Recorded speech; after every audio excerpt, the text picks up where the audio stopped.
अस्सलाम वालेकुम जी स्टूडेंट्स, ये चैप्टर नंबर 3 है। अच्छा जी, इसमें है पहला क्वेश्चन कि मुतग़य्यर मुसलसल कौन सा है। मुसलसल मुतग़य्यर वो है जो अपने सिलसिला हदूद की हर पॉइंट को छू के गुजरे। ठीक है, इसमें सबसे बड़ी एग्जांपल है आपका क्लॉक, वक्त। नंबर 2 स्पीड, रफ़्तार, चाहे वो गाड़ी की रफ़्तार है, साइकिल की रफ़्तार है, किसी भी चीज़ की जो रफ़्तार है, क्योंकि उसमें भी सुई जो है वो हर पॉइंट को छू के गुजरती है। ठीक है, अगर इसमें वक्त का ऑप्शन है वो भी करेक्ट है, रफ़्तार का ऑप्शन है वो भी करेक्ट है, और गाड़ी की रफ़्तार है वो भी करेक्ट आंसर है। अगला है दो दर्जी मसावात की मियारी सूरत कौन सी है। दो दर्जी मसावात कौन सी होगी जिसमें हाईएस्ट पावर जो है इंडिविजुअल की जो वेरिएबल की हाईएस्ट पावर है वो 2 होगी। अब यहाँ पे ये एक ऐसी है जिसमें हाईएस्ट पावर जो है वो 2 है। ठीक है, अब इसमें आपको कंफ्यूज कैसे किया गया है, इसको क्यों चूज़ किया गया, क्योंकि इसमें ए एक्स स्क्वायर ये वाजे है, क्लियर है। A X square plus B X plus C, पहले की 2 है, दूसरे की 1 है, उसके बाद कांस्टेंट है, यानी ये स्टैंडर्ड इक्वेशन है। ठीक है, बाकियों को देखें तो उनमें ऐसे नज़र नहीं आता। इसमें भी हाईएस्ट पावर 2 है लेकिन ये रेंज नहीं है, इसलिए इसको छोड़ दिया। इसमें भी हाईएस्ट पावर 2 है लेकिन 2 जो है वेरिएबल्स उनकी है, ये एक मियारी इक्वेशन है, इसलिए इसको करेक्ट माना गया है। उसके बाद है यकदर्जी जो मसावात है उसका ग्राफ कैसा होता है, ख़त मुस्तकीम। जो जितनी भी यकदर्जी मसावात है सबका जो ग्राफ है वो हमेशा ख़त मुस्तकीम होगा। फिर उसके बाद है दो दर्जी मसावात के ग्राफ की शक्ल क्या होती है, खामदार होता है। ठीक है, शलजुमी होता है या खामदार होता है। फिर है किसी एक डैश मसावात का ग्राफ ख़त मुस्तकीम होता है। ये हमने ऊपर अभी अभी पढ़ा है कि यकदर्जी जो मसावात है उसका ग्राफ ख़त मुस्तकीम में होता है। फिर है मुज़मिर तफ़ाइल कौन सा है। मुज़मिर तफ़ाइल ऐसा तफ़ाइल होता है जिसमें क्लियर ना हो कि कौन सा वेरिएबल इंडिपेंडेंट है और कौन सा डिपेंडेंट है। अब देखें यहाँ पे ये क्लियर है कि यहाँ पे प्राइस इंडिपेंडेंट है, यहाँ पे भी क्लियर है कि वाई इंडिपेंडेंट है, यहाँ पे भी क्लियर है। लेकिन ये जो ऑप्शन है दाल, इसमें एक्स और वाई मसावात के दोनों एक तरफ हैं, यानी क्लियर नहीं हो रहा कि कौन सा वेरिएबल जो है वो इंडिपेंडेंट है और कौन सा डिपेंडेंट है, इसलिए ये मुज़मिर तफ़ाइल है, क्योंकि इसमें हमें क्लियर नहीं है कि कौन सा वेरिएबल इंडिपेंडेंट है और कौन सा डिपेंडेंट है। नेक्स्ट क्वेश्चन इज़ रियाज़ियाती मुआशियात में दरामदात की क्या इलामत है, एम। ठीक है, इम्पोर्ट्स आई से, आई फॉर इन्वेस्टमेंट होता है, इसलिए इम्पोर्ट्स को एम से ज़ाहिर किया जाता है। मंदरजा झैल में रियाजियाती मुआशियात में से कौन सी इलामत बरामदात को ज़ाहिर करती है। बरामदात एक्सपोर्ट होता है तो इसको ई से नहीं बल्कि एक्स से शो किया जाता है। फिर तकसीरी तफ़ाइल का झुकाव पॉजिटिव होता है, क्योंकि दोनों में मुस्बत रिश्ता होता है। तकसीरी तफ़ाइल का मतलब होता है कि अगर कीमत में इजाफ़ा हो तो सप्लाई में भी इजाफ़ा हो, और कीमत में कमी हो तो सप्लाई में भी कमी हो। तो सप्लाई कर्व आपको पता है पॉजिटिव ही होता है। फिर है दर्जा से हम बना लेते हैं सप्लाई, ये देखें कीमत में इजाफ़ा हो रहा है तो सप्लाई में भी इजाफ़ा हो रहा है। ये तकसीरी तफ़ाइल है और उसका जो कर्व है वो पॉजिटिवली स्लोप्ड बनेगा। ठीक है, नेक्स्ट है दर्जा ज़ैल में से कौन सा मुतग़य्यर गैर मुसलसल है। आमदनी में तब्दीली, जितने भी मौशी मुतग़य्यरात हैं वो सारे गैर मुसलसल हैं। फिर है Q D is a function of P, एक तफ़ाइल है, ये तकलीली तफ़ाइल है। ठीक है, क्योंकि इसमें प्राइस और क्वांटिटी का नेगेटिव रिलेशनशिप है, यहाँ पे पॉजिटिव रिलेशनशिप है ना, दोनों में इजाफा हो रहा है। अब इसका देख लेते हैं कि इसमें कैसा रिलेशनशिप है। अच्छा, ये देखें उधर ऐसे ऊपर ऐसे था ना कि पी में इजाफा हो रहा था तो क्यू में भी इजाफा हो रहा है। यहाँ पे ऐसे है कि अगर पी में कमी हो तो क्यू में इजाफा हो रहा है, और इनका जो कर्व है वो भी नेगेटिवली स्लोप बनेगा। इसको तकलीली तफ़ाइल कहते हैं।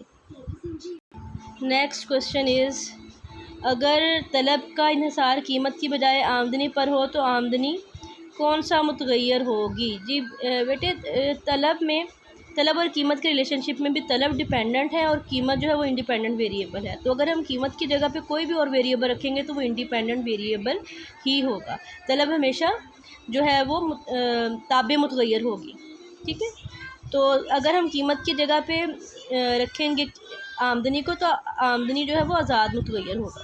ऐसे ही लिखते हैं ना हम, देखें इधर ऐसे लिखते हैं ना हम, Q D is a function of P, तो पी को हमने रिप्लेस कर दिया है वाई से। ठीक है, तो वाई क्या है यहाँ पे, आज़ाद मुतग़य्यर है। फिर है इनमें से कौन सी दो दर्जी मसावात है, वही जिसकी हाईएस्ट पावर 1 होगी, हाईएस्ट सॉरी जिसकी हाईएस्ट पावर 2 होगी। फिर जब एक मुतगय्यर एक बहस के दौरान साकन तस्वुर कर लिया जाए, उसे दर्जा झैल में से किसका नाम दिया जाएगा? पैरामीटर। मुतबद्दल साकनात भी इसको कहते हैं और पैरामीटर भी कहा जाता है। फिर आज़ाद और ताबे मुतगय्यर के दरमियान ताल्लुक़ को ज़ाहिर करने के लिए क्या इस्तेमाल किया जाता है? तफ़ाइल। तफ़ाइल, ये एफ़ जो है तफ़ाइल की इलामत है। तफ़ाइल का मतलब है एक का दूसरे के ऊपर इन्हिसार होना। फिर है जब आज़ाद और ताबे मुतगय्यर एक ही सिमत में तब्दील हों तो उन्हें क्या कहा जाएगा? तकसीरी तफ़ाइल। ठीक है, जैसे रसद है, उसमें कीमत और रसद दोनों एक ही सिमत में तब्दील होते हैं, यानी दोनों में इजाफ़ा होता है। फिर है एक अलामत जो एक बहस के दौरान मुख्तलिफ़ कीमतें इख्तियार करे, उसको क्या कहते हैं? मुतगय्यर कहते हैं। नेक्स्ट है, अगर दो मुतगय्यरात एक्स और वाई हों और मुतगय्यर वाई की कदर का इन्हिसार एक्स की कदर पर हो तो वाई मुतगय्यर होगा, वाई ताबे मुतगय्यर होगा और एक्स आज़ाद मुतगय्यर होगा। और ताबे मुतगय्यर को हमेशा पहले लिखते हैं। ये देखिए, y is a function of x. अगर इसको हैंड लिखेंगे, लेफ़्ट हैंड या राइट हैंड, तो ये कौन सा हैंड है? ये बायां हाथ है और ये दायां हाथ है। ठीक है, तो आज़ाद मुतगय्यर को मेरे ख्याल में हमेशा दाएं हाथ में लिखते हैं और ताबे मुतगय्यर को हमेशा बाएं हाथ लिखते हैं या पहले लिखते हैं। फिर है Y is a function of X में एक्स आज़ाद मुतगय्यर है। फिर है दिए हुए तफ़ाइल Y is a function of X में वाई किसका तफ़ाइल है? एक्स का तफ़ाइल है बेटे। वाई किस किस्म का तफ़ाइल है? ताबे मुतगय्यर है बेटे। फिर है नामालूम मिक़दारों की हलशुदा कीमतें कदरें सब मसावातों पर सादक आएँ तो मसावात कहलाती हैं हमजाद मसावात। फिर है अगर वाई आज़ाद और एक्स ताबे मुतगय्यर हो तो तफ़ाइली रिश्ता, यानी अगर हमने चेंज कर दिया है, हम वाई को आज़ाद मुतगय्यर बना लेते हैं तो क्या होगा? तो डेफिनेटली एक्स की जगह वाई और वाई की जगह एक्स आ जाएगा। यहाँ पे वाई ताबे मुतगय्यर था तो इसको पहले लिखा था, अब अगर एक्स ताबे मुतगय्यर है तो हम एक्स को पहले लिखेंगे। फिर है अगर एक्स आज़ाद और वाई ताबे ये हो गया। अगर मुतगय्यर का कुव्वत नुमा 2 हो तो मसावात क्या कहलाएगी? 2 दर्जी मसावात। फिर है जदवल बंदी की 2 इक़साम है। अगर आज़ाद और ताबे मुतगय्यर की कीमतें एक दूसरे के माकूस हों, ठीक है, यानी दोनों मुखालिफ सिमत में तब्दील हों, तो वो कौन सा तफ़ाइल होगा? तकलीली। अगर एक ही सिमत में तब्दील हों तो तकसीरी, और अगर मुखालिफ सिमत में या माकूस सिमत में तब्दील हों तो उसको क्या कहेंगे? तकलीली तफ़ाइल। जो तलब है वो एक तकलीली तफ़ाइल है। फिर है, मैं आपको बना के दिखा, ये देखिए 1 2 3 इजाफ़ा हो रहा है।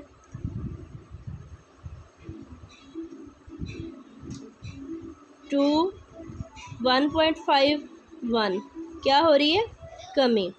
ठीक है, तो दोनों क्या है? एक दूसरे की माकूस सिमत में तब्दील हो रहे हैं। अगर इसको मज़ीद क्लियर करना है तो इसको 4 3 और 2 लिख लें। इधर इजाफ़ा हो रहा है तो इधर कमी, ये माकूस रिश्ता है। इस तरह के तफ़ाइल को हम कहेंगे तकलीली तफ़ाइल।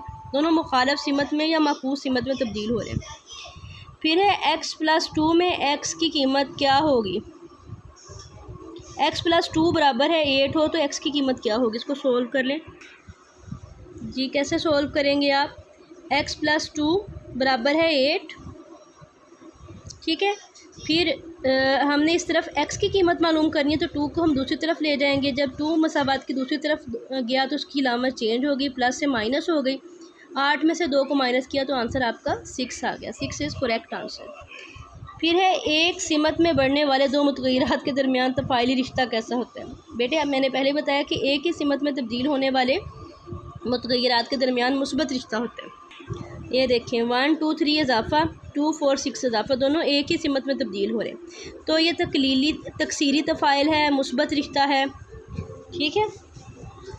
फिर है मसावात जिसमें मुतगय्यर की हर कीमत दुरुस्त साबित हो, क्या कहलाती है? मुतमासला मसावात। जैसे हमारे जितने फार्मूलाज हैं a+b² a-b², वो सारी क्या है? मुतमासला मसावात है, जिनमें आप कोई भी कीमत दर्ज करो तो वो हमेशा left hand side right hand side के बराबर आएगी। फिर है 3x² बराबर है 0, एक मसावात है। 2 दर्जी, क्योंकि एक्स की हाईएस्ट पावर 2 है। अच्छा, यहीं पे मैं अब इसको एंड करती हूँ, फिर नेक्स्ट सेशन नेक्स्ट वीडियो में शुरू करते हैं।